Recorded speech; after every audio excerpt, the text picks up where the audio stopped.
धीरे बोलो, कोई सुन ना ले। ये बात हम सब के कानों में पड़ी होगी और हमारे मुंह से भी निकली होगी, लेकिन सोचने की बात यह है कि ये वाक्य कब कब हमारे मुंह से निकलता है और कब कब हमारे कानों में पड़ता है, क्योंकि ऐसे कम ही गुप्त राज होते हैं जो हम दूसरों के कानों में पड़ने नहीं देना चाहते। अक्सर परिवार में अशांति का कारण हम स्वयं ही होते हैं। हम इस बात को देख पाए भले ना देख पाए, पर ये असल सत्य है, क्योंकि जाने अनजाने मूर्खतावश हम खुद ही अपनी वो बातें दूसरों को बता देते हैं जो हमें कभी नहीं बतानी चाहिए। और वही बातें जो जाने अनजाने हमने किसी दूसरे के सामने बता दी थी, वही हमारे दुख का कारण बन जाता है, वही हमारे झगड़े का कारण बन जाता है।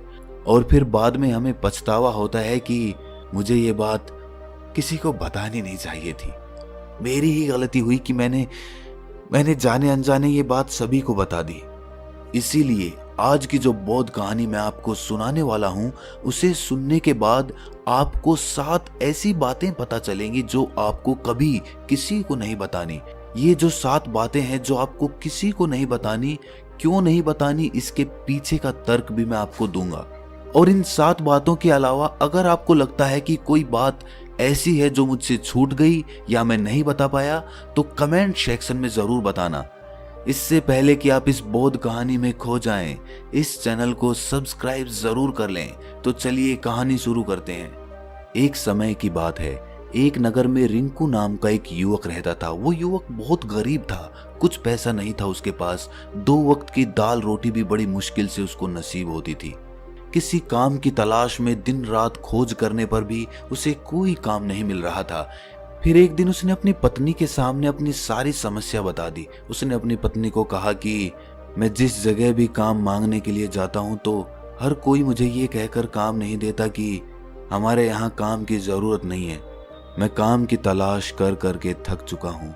मुझे समझ नहीं आता कि मैं तुम लोगों का पेट कैसे भरूंगा, अपने बच्चों को कैसे पालूंगा, और ये चिंता मुझे दिन रात खाए जा रही है। ये सुनकर उसकी पत्नी ने कुछ सोचकर कहा कि तुम एक आदमी के पास एक बार ही काम मांगने के लिए जाते हो, और जब वो काम नहीं देता तो तुम दोबारा उसके पास जाते तक नहीं हो।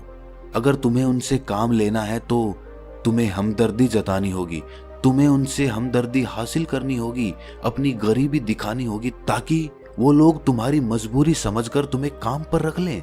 इसीलिए शर्म मत करो, उन्हें अपनी मजबूरी बताओ, अपनी गरीबी बताओ, और इसी उपाय से तुम काम पा सकते हो।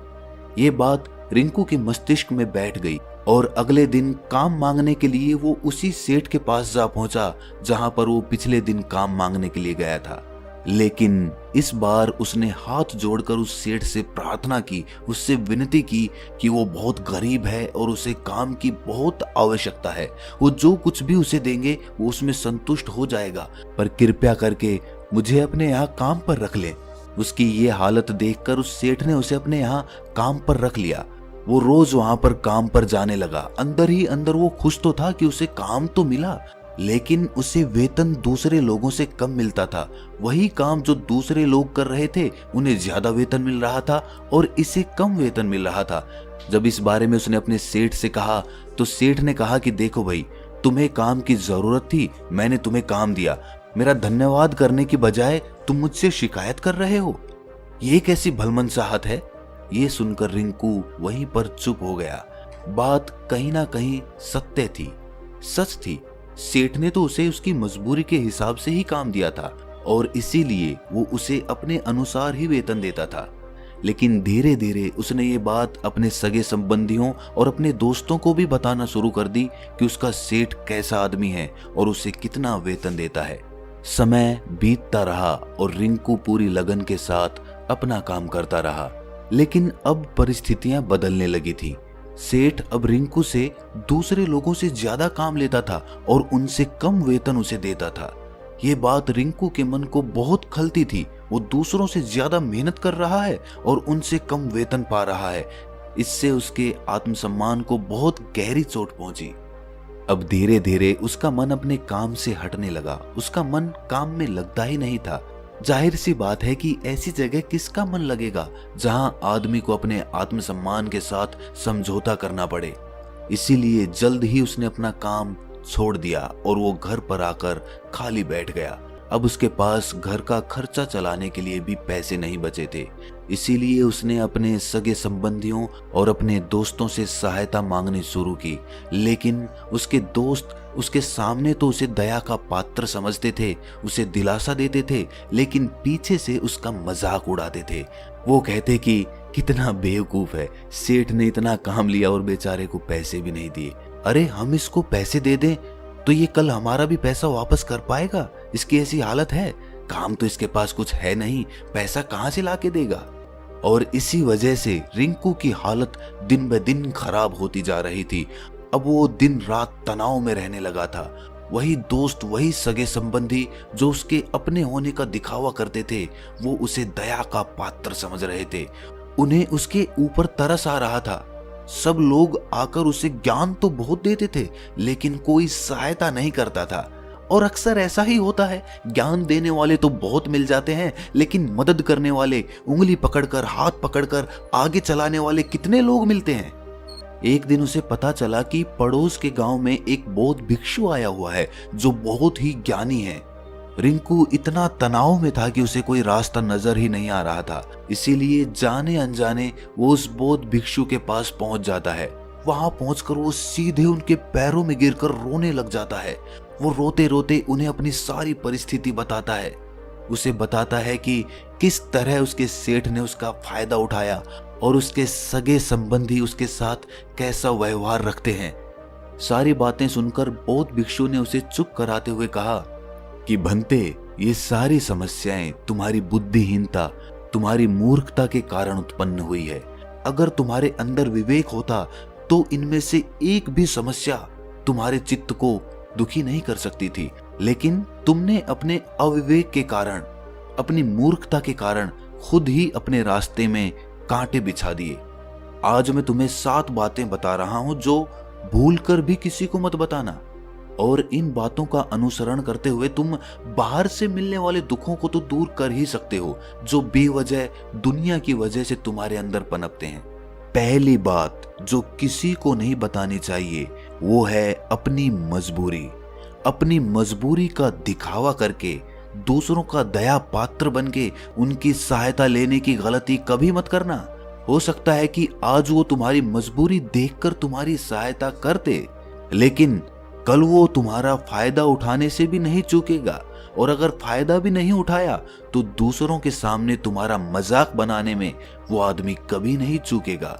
इसीलिए कभी भी अपनी मजबूरी का दिखावा मत करो।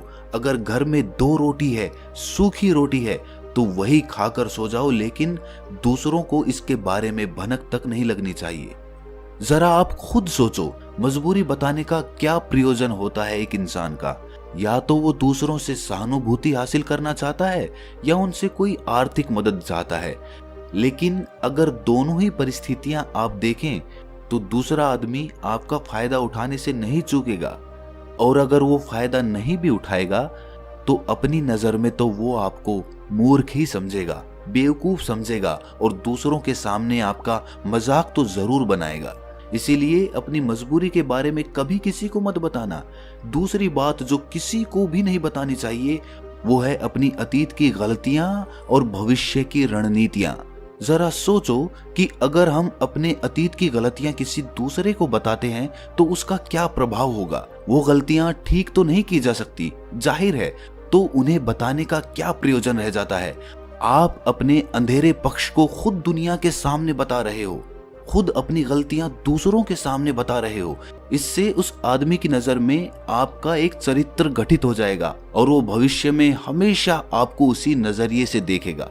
इसीलिए किसी भी आदमी की नजर में अपना चरित्र गठित मत होने दो। और जरा सोचो कि आप व्यर्थ में ही अपने भविष्य की रणनीतियां दूसरों के सामने बता रहे हो। जो लोग आपके काम का हिस्सा ही नहीं हैं, उनके सामने अपनी भविष्य की रणनीतियां, अपनी डींगे हाँकने का क्या फायदा। वो लोग आपकी सहायता तो नहीं करेंगे, लेकिन आपकी भविष्य की रणनीतियों में बाधा जरूर बन सकते हैं। आप खुद अपने विवेक का इस्तेमाल करिए और सोचिए कि आपके साथ भी ऐसा हुआ है कि आपने अपनी भविष्य की रणनीति किसी को बताई हो और वो कामयाब ही ना हुई हो। जरूर हुआ होगा, जरा गौर से सोचिए। तीसरी बात जो किसी को नहीं बतानी चाहिए वो है अपने घर की बातें। जो भी हमारे घर के अंदर आपस में बातचीत होती है, हमारे माँ बाप के साथ, हमारी पत्नी के साथ, हमारे बच्चों के साथ, वो बातें परिवार तक ही सीमित रहनी चाहिए। अगर आप इन बातों का दूसरों के सामने ढिंढोरा पीटते हो तो दूसरों को आपके घर में घुसने का एक मौका मिल जाता है और वो इसका फायदा उठाने से कभी नहीं चूकेंगे। वो आपके परिवार के सदस्यों को आपसे दूर लेकर जाने की कोशिश करेंगे। अक्सर ऐसा होता है, हम समाज में देखते हैं कि हम अपने घर के झगड़ों को कम करने के लिए उन झगड़ों को अपने पड़ोसियों और दूसरे सगे संबंधियों को बता देते हैं, लेकिन इससे आपको सहायता कभी नहीं मिली होगी, बल्कि आपके घर के लड़ाई झगड़े और ज्यादा बढ़ गए होंगे और वो जाहिर है वो बढ़ेंगे। अगर आप अपने माँ बाप की बात दूसरों को बताएंगे तो आपके माँ बाप को बुरा लगेगा ही कि हमारा बेटा हमसे बताए बगैर दूसरों को ये बातें बता रहा है। इसीलिए अपने घर की बातें और अपने घर के लड़ाई झगड़े किसी के सामने मत बताना। अगली बात जो मैं आपको बताने जा रहा हूं, जो किसी को नहीं बतानी चाहिए, वो सुनने पर बहुत अजीब लग सकती है, लेकिन उसका सत्य भी मैं आपको एक तर्क के माध्यम से दूंगा। मैं कहता हूं कि अपनी आमदनी किसी को मत बताना। अब अपनी आमदनी ना बताने के पीछे क्या प्रयोजन हो सकता है? जरा सोचिए कि आप अपनी आमदनी अपने दोस्तों को बता देते हैं, तो जब आपके दोस्तों को जरूरत पड़ेगी तो वो सिर्फ आपको ही याद करेंगे, क्योंकि उनको पता है कि अगर आपकी आमदनी ज्यादा अच्छी है तो आप ही उनकी मदद कर सकते हैं और इसीलिए ज्यादा लोग आपसे सहायता मांगेंगे। और जब आप उनकी सहायता नहीं करेंगे तो वो सोचेंगे कि इस आदमी के पास पैसे हैं, मेरी सहायता कर सकता है, लेकिन ये सहायता कर नहीं रहा है। और इसीलिए आपकी आमदनी आप दोनों दोस्तों के बीच एक झगड़े का कारण हो सकती है। कम आमदनी होगी तो लोग मजाक उड़ाएंगे और ज्यादा होगी तो सहायता मांगेंगे। तो अपनी आमदनी बताने का कोई प्रयोजन नहीं है। अगली बात जो मैं आपको बताने वाला हूं उसे अपनी गांठ बांध लेना और किसी को ये बात मत बताना। अपनी कमजोरियां और अपनी ताकत।